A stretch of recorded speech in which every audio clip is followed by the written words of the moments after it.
Today, we'll be walking through the process of submitting a brand new application on the DMHA provider portal. So the first thing you're going to want to do is make sure you are logged into the DMHA provider portal. Once you've logged in, you will see your name at the top right of the screen. And you will also notice that you've been navigated to the DMHA provider portal dashboard, which you can see on this screen now. Once you've successfully logged in and navigated to the provider portal dashboard, you're going to want to locate the Applications tab at the top left of the screen. Once you've identified that tab, please click once and select Apply, since we will be applying for an application. The first page you'll be navigated to is a page that displays information associated with the provider account that you are logged in as. If this is your first time navigating to this page, all of the information within the white boxes below will be blank. If that is the case, please add the information as necessary.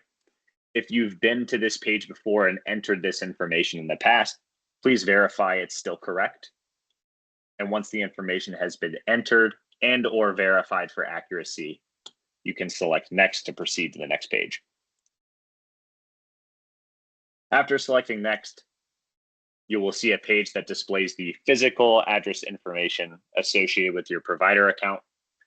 Similar to the last page, if this is your first time navigating to the physical address page, the information on here will be blank.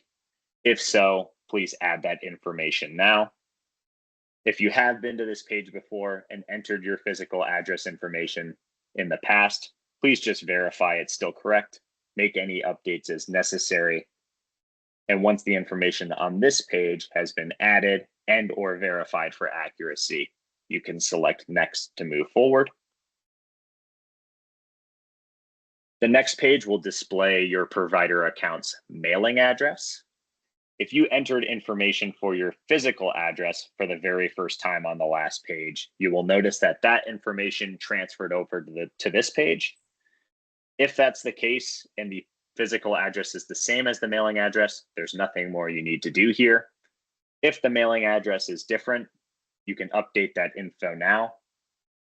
And if you've navigated to this page in the past, your mailing address information will have pre-populated with the information you entered in the past. If that is the case, please just verify the information is correct. Once the information on this page has been added and/or verified for accuracy, you can select Next to move forward.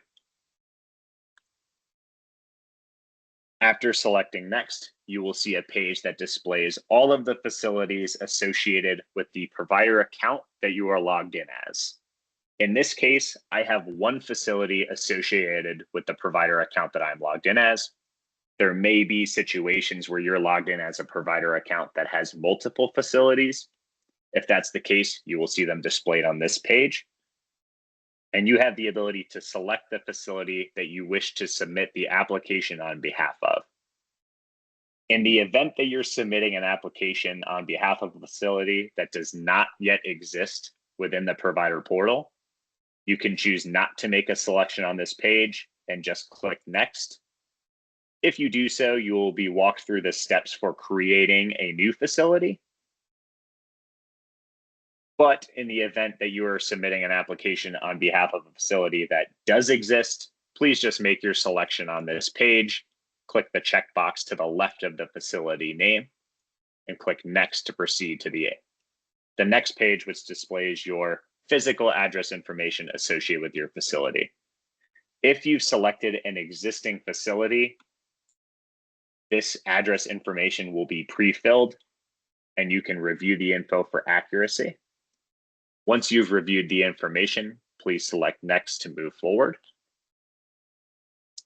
The next page will display the mailing address associated with the facility that you've selected.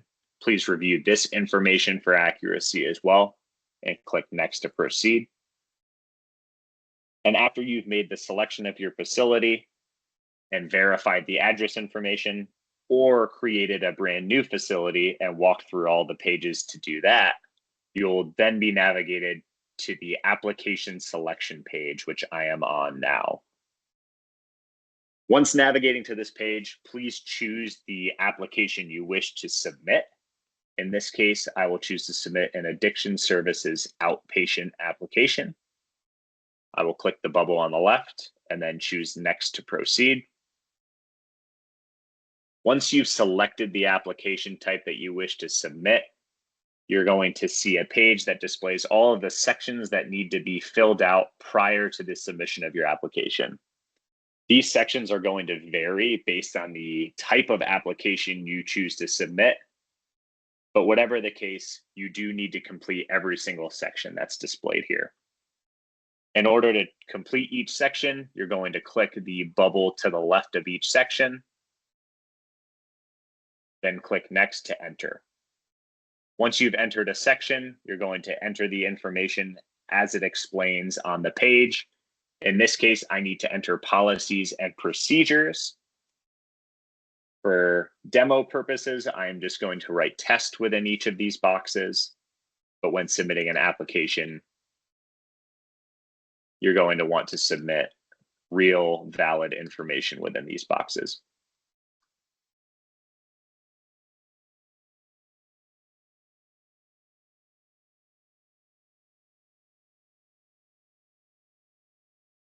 After you've submitted all the information within a section, you will be taken out of that section and navigated back to the page that displays all the sections that need to be completed.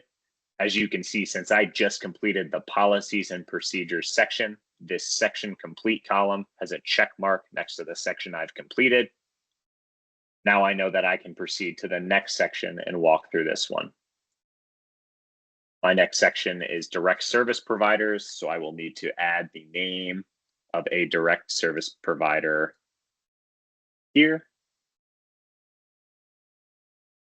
Fill out the required fields, choose next, enter the date of expiration for the license of my direct service provider, as well as the license number.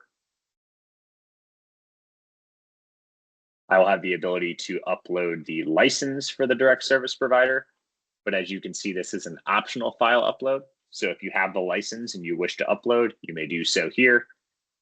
If you do not wish to upload the license, you can click next to move forward. If you want to create another direct service provider, you can select yes and do so. If you do not wish to create another direct service provider, you can select no. And after clicking next, you will see that you've completed the next section. Our third section here is contact roles. So we'll follow the same process. This first page will display all of the contact roles that currently exist on your provider account. After clicking next, you'll receive a list of all of the contact roles that are required for this application. If you have contact roles that exist that fulfill the roles that are required for this application, you'll be required to select that contact role. So once I click next here, I will see that a CEO/executive director contact role is required for this application. Since one of those contact roles already exists on my provider account, I will select that contact role and click next to move forward. I will repeat that same process until I've gone through all of my contact roles. I will point out that if you do not have a contact role associated with your provider account that is required for the application, instead of selecting one of these contact roles like I am doing now, you will just be required to enter information for that contact role within the application. Regardless, once you've gone through all of the contact roles, you will be navigated to the screen that shows all of the sections once more. And in this case, I can complete my last section, which is facility application documents. The first page is going to display a list of the documents that are needed. I'm also going to see which documents are required. In this case, there's one. So for the required document upload, I will click upload files, select my file. I will see that my file is here and click next to proceed. I will choose not to submit the optional file uploads, although if you had the files on hand, you can definitely do so here. And once you have completed all of the sections associated with your application, you will receive a question that asks if I wish to complete.